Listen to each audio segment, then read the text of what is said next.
Thank you very much, Mr. Smith, for your testimony. The chair will now recognize members for 5 minutes of questions. We're going to start with the gentlewoman from American Samoa, Ms. Radewagen, for 5 minutes. Ms. Radewagen. Mr. Chairman, talo falava. Thank you for holding this important hearing. The committee does support broader 638 participation, and many tribes are preparing to assume new programs. Deputy Director Smith, from the agency's perspective, what are the most important steps IHS can take operationally or structurally to support more widespread 638 implementation across Indian country?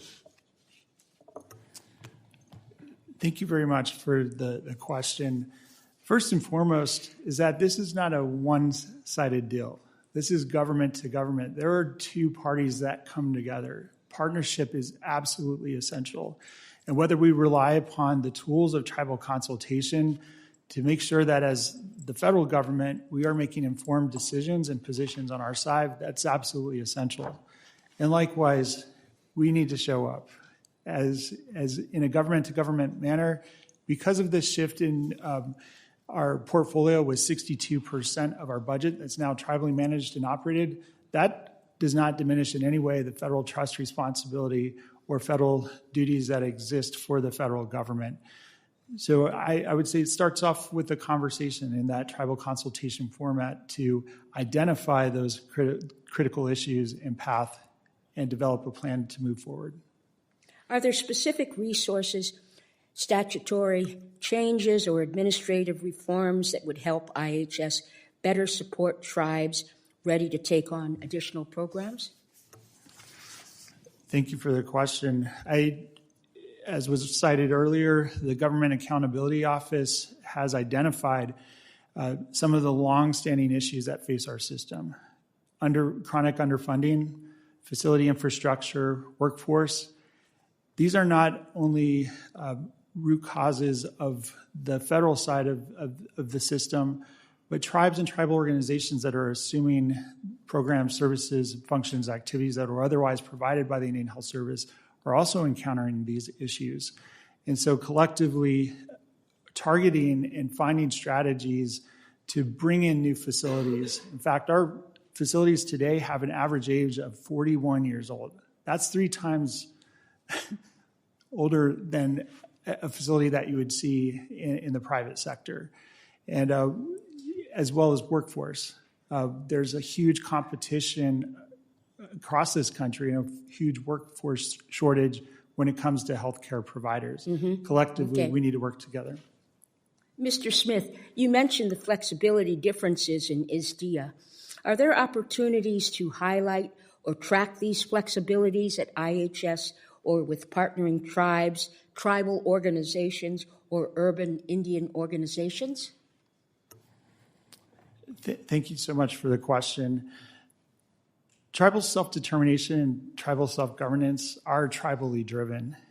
To the extent we learn and are informed about the innovations, inroads tribes and tribal organizations are making in operating their programs and changing them, we can certainly learn from those. Over the years, we have been working not only with tribes, but also with organizations to collect some of the best practices and incorporate them into our own systems. That has really made benefits come into the system as a whole. So in terms of looking at flexibilities, it really does take both governments coming to the table, and I look forward to the tribal witnesses who will share some of the burdens that they're facing on their side. Certainly for the federal government, we want to make sure that we're upholding our statutory requirements, and this means timely payments, making sure that whatever we agree to in a compact or contract is being met, despite growing volumes of work. We still hold that at heart within the Indian Health Service. Thank you, Mr. Chairman. Yield back. The gentleman yields. At this time, the chair recognizes the ranking member from the state of New Mexico, Ms. Ledger-Fernandez, for 5 minutes. Ms. Ledger-Fernandez. Thank you, Chairman. Mr. Smith, we have heard from tribes, including some of the tribes that will testify today, that there is indeed this inconsistency across the areas, but some area offices work well. We have also received testimony that sometimes having to come up to DC and negotiate with DC is problematic because there have been a slowdown in the ability of IHS to respond. Don't know what all the reasons of that are, but centralizing everything in DC can sometimes be a problem. Perhaps it would be great if IHS would make sure that there is uniformity in all of its regional offices so that tribes, whether you're in Alaska or Wisconsin or New Mexico or Oklahoma, know that you're going to be treated just as well as a high-performing regional office. For those tribes that wish to continue working closely with the area offices, will you commit to make sure that the area office staff have decision-making authority? Thank you, Ranking Member Ledger-Fernandez, for the question. When it comes to authorized or designated federal officials who are authorized to negotiate these agreements on behalf of the Secretary as delegated down to the Indian Health Service, it is important that we have a clear understanding of who those individuals are. Our experience throughout the Indian Health Service has changed and evolved over time. In fact, when the Indian Health Service was in demonstration authority for self-governance, we did have a centralized process for negotiations, which required tribes to come and negotiate here in the Washington, D.C. area. We did learn that being able to negotiate throughout our system, especially with members of teams that are familiar with the local nuances, aspects, or plans that tribes are carrying out, has been beneficial. Today, with our workforce challenges that we're facing, coupled against a significant increase in volume of managing Indian Self-Determination Education Assistance Act agreements, we need to realign ourselves. Part of what occurs under self-governance and self-determination is that there is a natural reduction in federal footprint as tribes assume program services, functions, and activities. However, the inherent federal functions still need to be carried out.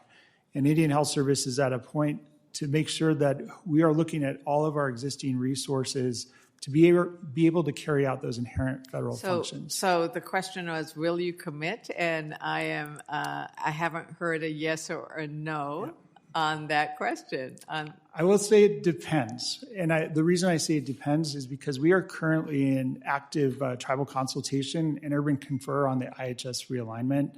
I don't want to preclude any... I'll go on to another question. I think you touched on an important piece, which is it's important to have understanding of the local conditions and the ability to build trust. Now, you mentioned that you are under an active process of receiving comments. I looked at the list of in-person consultation sites, Washington, Minnesota, Wisconsin. Great. Those are great places to go to. New Mexico's not on the list, even though, as you know, there are 21 tribes, 81 self-determination contracts, and 7 self-governance compacts. Will you commit to holding an in-person consultation on the IHS realignment in New Mexico?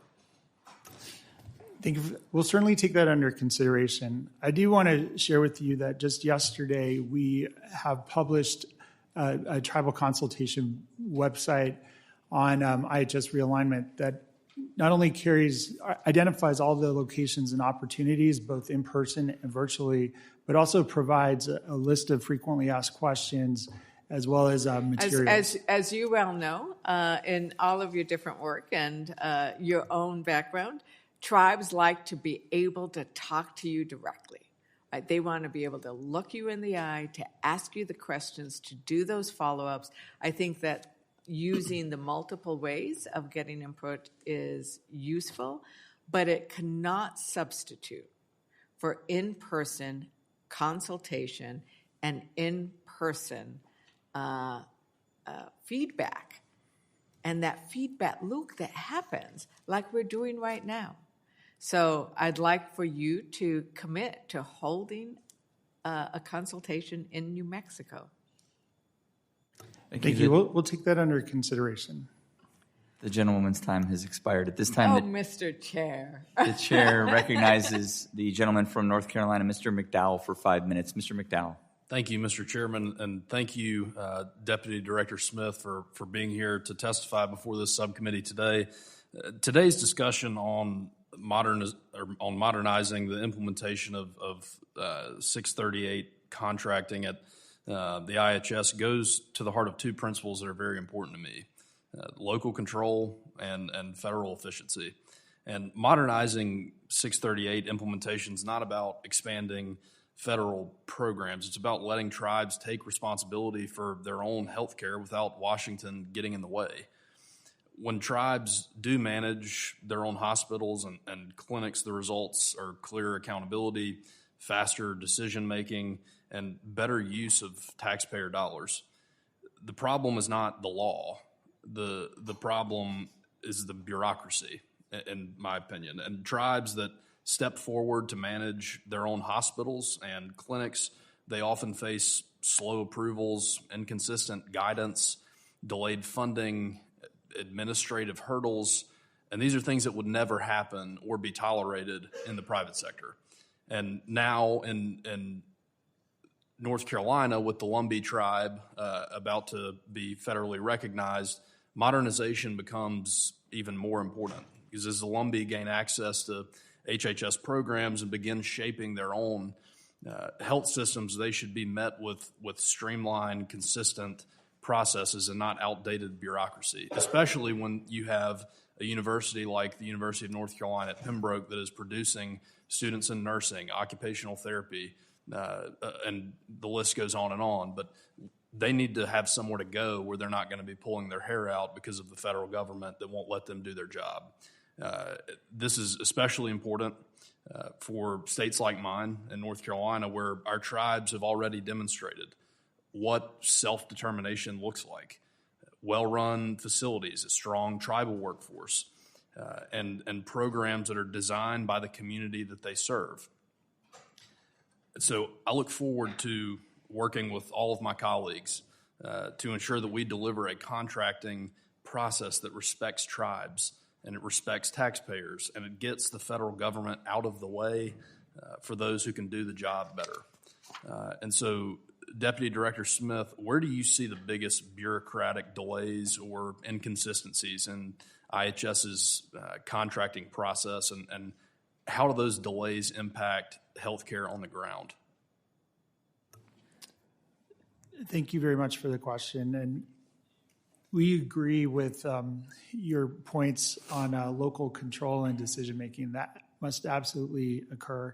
As I mentioned, within our system, 170 service units, that's a lot to manage, and things play out differently across the country. So making sure that that's occurring with what's at play, not only with our realignment, is absolutely essential, but also creating those efficiencies. And this is what realignment is permitting us to do, is looking at how to bring in those system-wide supports or enterprise-wide resources in a manner that makes sense and will get the needs met.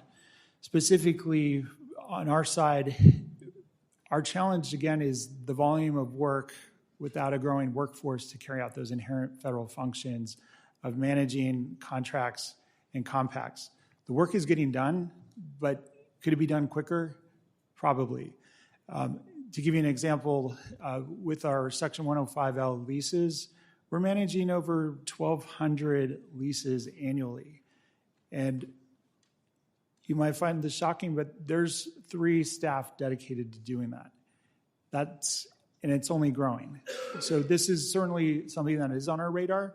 What can be done about it is look into partnerships. We want to find ways to tap into academic institutions or tribal colleges and universities to build and create pipelines and pathways to bring in workers, not only healthcare workers, but administrators, finance, legal, you name it, across the board.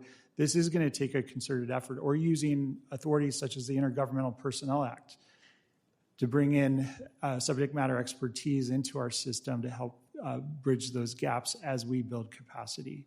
But I really appreciate you raising this because it really pinpoints to the work that's at play within the Indian Health Service and across the country today in our realignment consultations and urban confer.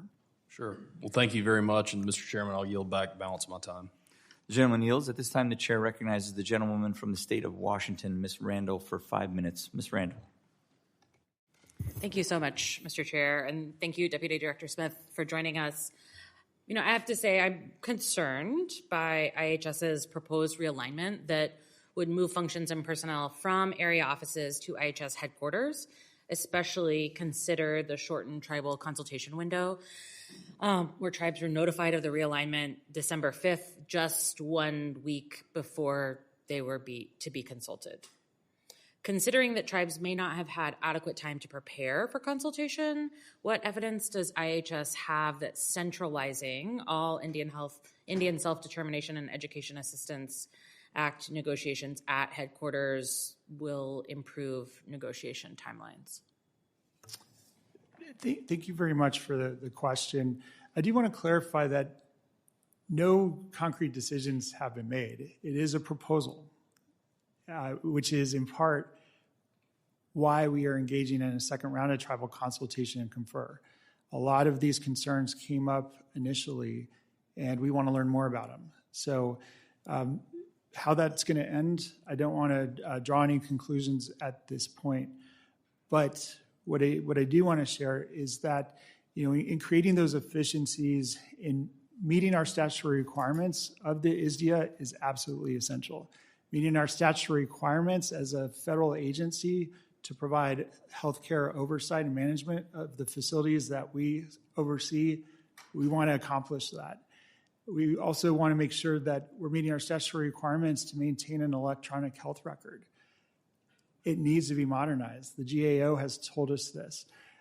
That is the path we're moving forward on, and this is the opportunity that we have at this point in taking a look in a question that hasn't been touched on in over 2 decades within the Indian Health Service. What does the Indian Health Service need to look like as a whole? And that's where we're moving. Thank you so much. I think I maintain some concerns, but we will keep watching. You know, it's my understanding that long before this proposed realignment plan, IHS had trouble recruiting area negotiating leads, and I'm not convinced that moving these positions to headquarters will solve this issue. You mentioned the importance of building a pipeline and recruiting. I think I have to mention that the rate of college admissions for Native Americans has been steadily declining and is currently nationwide at about 24% as compared to 41% of the overall population. None of which will be helped by the dismantling of the Department of Education and the realignment there. So let's be very clear-eyed about what that recruitment and support looks like as we build a pipeline. But given the persistent workforce shortages in IHS, what concrete steps do you plan to take to recruit and retain experienced lead negotiators, especially individuals with strong tribal ties, so that these positions don't remain vacant longer? Thank you so much. I love this question because it is really affording us an opportunity to highlight the work that is ongoing and in play right now in bolstering up our technical assistance, improving our training, not only for our existing staff, but creating materials that will help a workforce that comes into play. Self-governance, self-determination negotiations, there's not a lot of places you can find outside of the system to learn about it. You'll hear about from some of the witnesses today of some academic partnerships that are starting to build that curriculum, and we really hope to see it grow down the road. But sharing best practices has been key, and this has really been a successful approach that Indian Health Service and tribes have used, not only through our tribal advisory bodies like the Tribal Self-Governance Advisory Committee, but through organizations such as the Tribal Self-Governance. Thank you. As you know, the ISDEA goals require IHS to act promptly on proposed amendments, yet tribes, probably because of staffing shortages among other reasons, continue to encounter significant delays, which I am worried will only increase when all area lead negotiators move to headquarters. Particularly, I'm thinking of the Nisqually tribe, not in my district, but very close. We submitted an amendment in March 2025 without a response from IHS for more than 6 months. They conveyed an expected opening date of October 1st in March and did not hear anything back from IHS headquarters until September 5th. Approval for the amendment is still outstanding, preventing the opening of a much-needed residential treatment facility, something that I think we can agree across both sides of the aisle is an important need in communities, tribal and otherwise. How does IHS justify these ongoing delays, and what immediate actions will you commit to? Really quickly, if you could, Mr. Smith. Very quick in the answer. We're over time. Thank you. We are happy to follow up with you separately on that issue. Thank you, Mr. Smith. The gentleman's time has expired. At this time, the chair recognizes the gentleman from Montana, Mr. Downing, for 5 minutes. Mr. Downing. Chairman, first I ask unanimous consent that this letter from the Little Shell Band of Chippewa Indians of Great Falls, Montana be entered into the record. Without objection. Well, thank you, Mr. Chairman, for hosting this event and this hearing, modernizing the implementation of Indian health services, and I appreciate you allowing me to wave onto this committee. I represent Montana's 2nd District, representing more than half dozen tribes, including the Little Shell Band of Chippewa Indians. And Little Shell is a model example of assuming operations of health services for its members. As of July 1st, 2025, the Little Shell tribe assumed management of the Little Shell Health Clinic through the Title V Self-Governance Compact and funding agreement, providing high-quality care for Little Shell citizens. And I have personally toured with Chairman Gray from the tribe and been very impressed at what they've been able to do with this, and I appreciate those opportunities. But these accomplishments underscore the tribe's readiness and their eagerness to assume the health obligations of its citizens. The success proves that Congress should work with IHS to allow for greater tribal self-governments in healthcare. And Little Shell was able to assume operations of its health clinic through extensive effort and determination. IHS is undergoing a strategic realignment to better serve the tribe's ambitions and allow for tribal self-governance and reduce barriers for access to capital.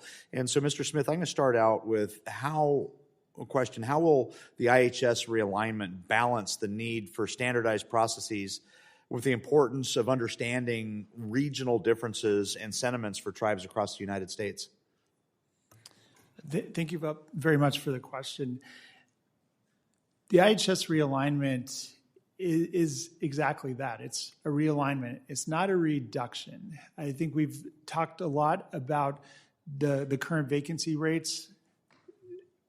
That needs to be addressed. We want to grow staff. We want to fill those vacancy rates.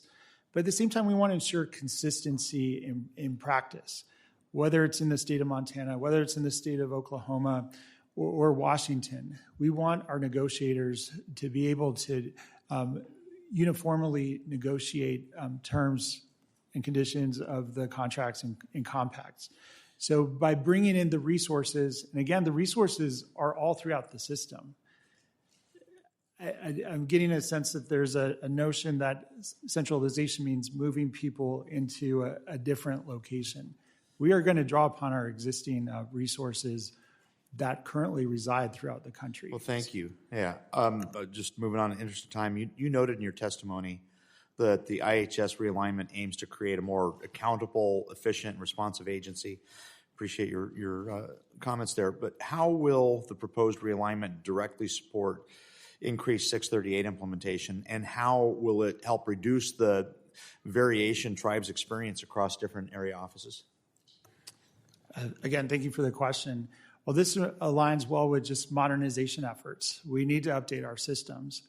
In lieu of doing manual data calls, by bringing in and fixing the system where you have automated data that can show you timelines of amendment execution, contract or compact execution, and allow us and permit us to put ambitious targets in place, we'll do that. In fact, one that happened just this year as this fiscal year opened up, as a result of advanced appropriations, we were able to meet the statutory requirement to make payments to all tribes and tribal organizations within 10 days of OMB apportionment. That was a transfer of approximately $2.5 billion. That's what this realignment is seeking to do, is to bring in those performance metrics and improve operations within the capacity that we have. Thank you for that answer. Will any elements of the new structure explicitly focus on elevating strong regional practices and bringing underperforming areas up to the standard? Absolutely. That is our goal. Thank you. So GAO has kept IHS on the high-risk list for issues in planning, monitoring, and internal controls. Some of the modernization initiatives you've described seem relevant to those gaps. Are there particular GAO criteria where you feel the agency is closest to demonstrating measurable progress? Again, thank you for the question. Part of the challenge is these have been chronic issues, and they are going to take a concerted effort to move forward. But whether it's electronic health record modernization, facility infrastructure, we look forward to working with Congress, with this administration, with the tribes and tribal organizations across the country to address these. I do want to share with you that we have posted on our Indian Health Service website for the first time our GAO action plan. This is going to be a living document, but it will provide some insight to those strategies of how we plan to accomplish this. Outstanding. Well, I thank you for your time. Thank you for your responses. Unfortunately, I've run out of time. So on that, Mr. Chair, thanks for allowing me to be here, and I yield. Thank you. The gentleman from Montana yields. At this time, the chair recognizes the gentlewoman from the state of Oregon, Ms. Hoyle, for 5 minutes. Ms. Hoyle. Thank you, Mr. Chair.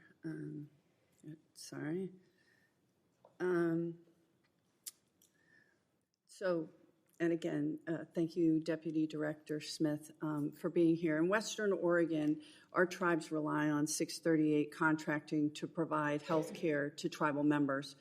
And thanks to 638 contracting, the IHS provides tribes the funding to open tribal clinics, often in rural communities with healthcare shortages. These clinics support the health of tribal members and can also serve the community at large. The Purchased and Referred Care Program at IHS also allows tribes to pay their members to receive medical care from third-party providers when need be, as you know. I'm strongly supportive of the 638 Authority for Healthcare, and I see it as a necessary part of upholding the federal government's trust responsibility to tribal nations.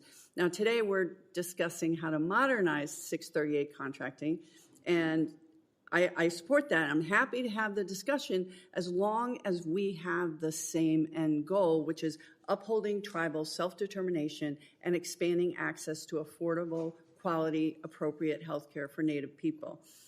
Consistent funding is an important part of that, as is adequate staffing at the IHS. I have great concerns about that. But I'd like to ask you about a related issue. Tribes in my district were terminated by Congress in 1954. That was wrong, and it took decades for 5 Western Oregon tribes to finally be restored. Many of their members moved to different parts of Oregon when they didn't know whether or not that recognition would happen, and it's an ongoing process to make our Western Oregon tribes truly whole again.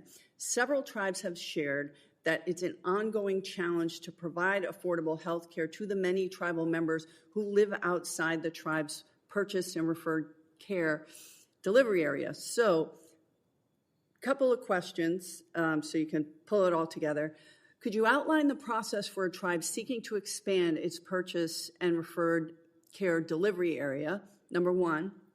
2, is there a way we could allow tribes to expand where it can use its own funds, not federal funds, to provide health care to its members at Medicare-like rates that the IHS has contracts for?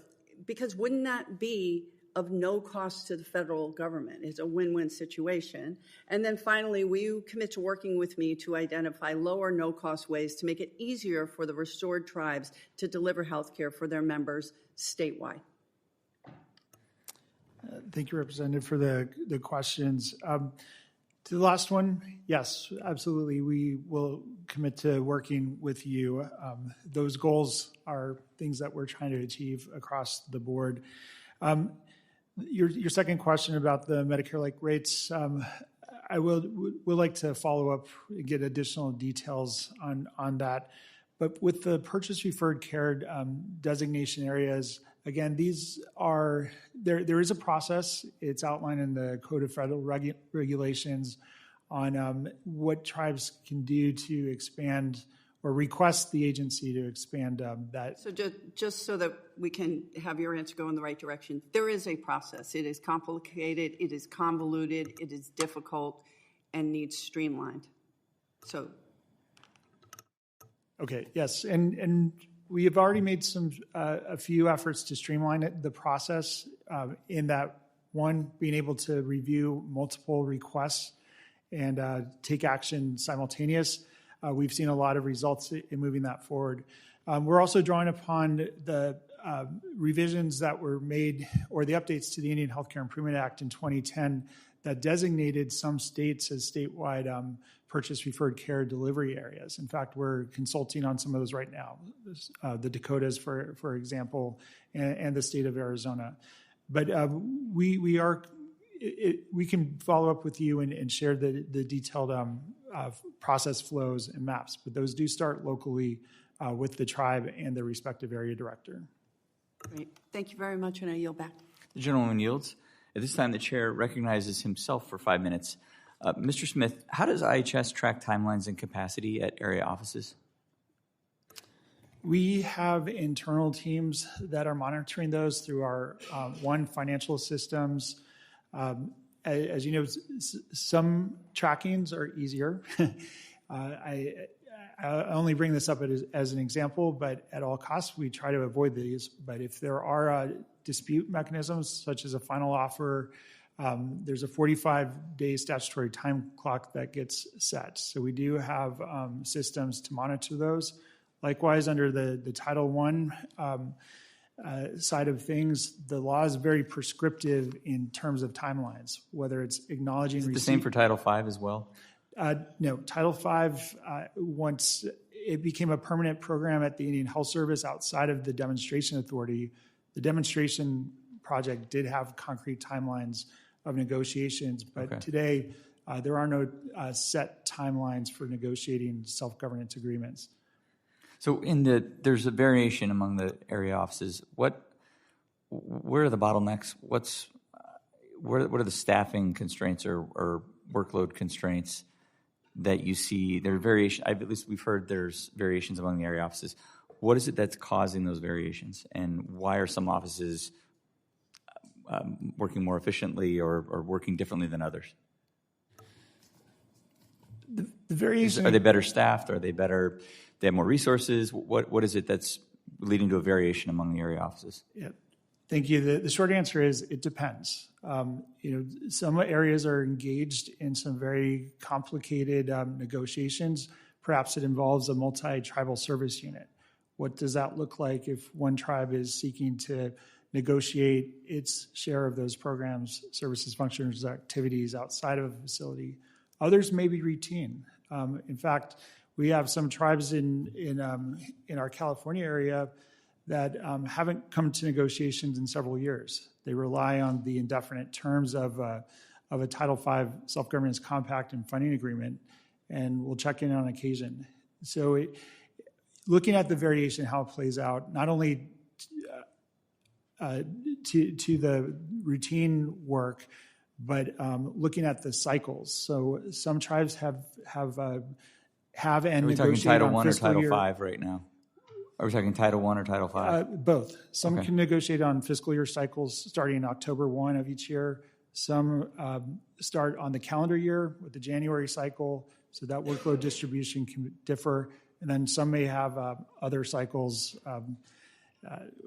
To give you an example, one starts at the very last day of the fiscal year. Okay.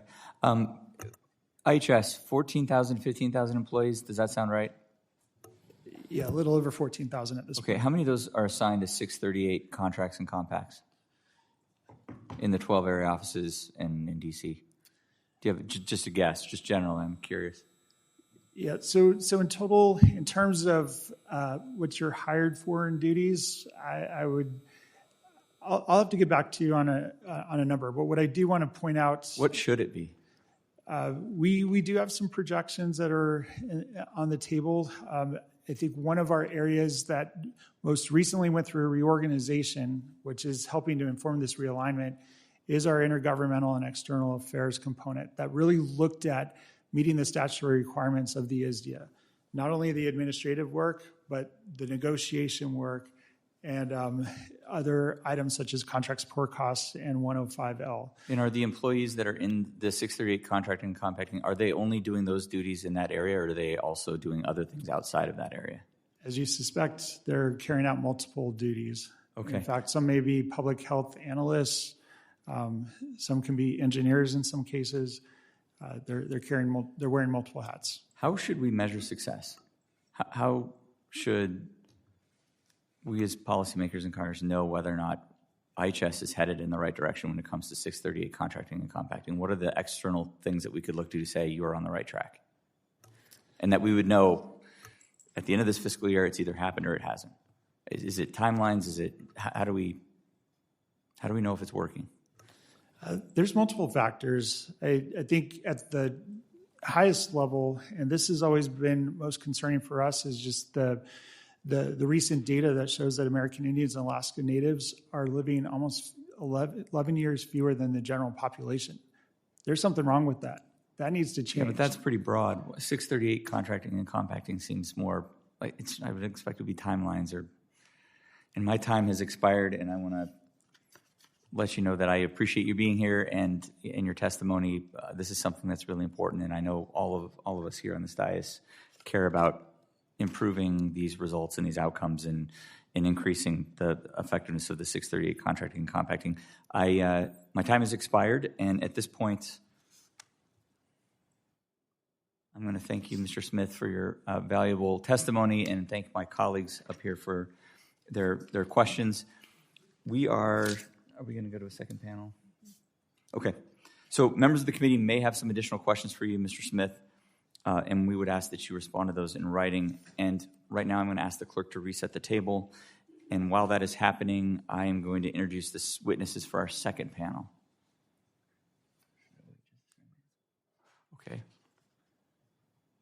Our witnesses are here. You're welcome to take your seats at the table. Thank you to our witnesses. Welcome to the second panel for this morning's hearing.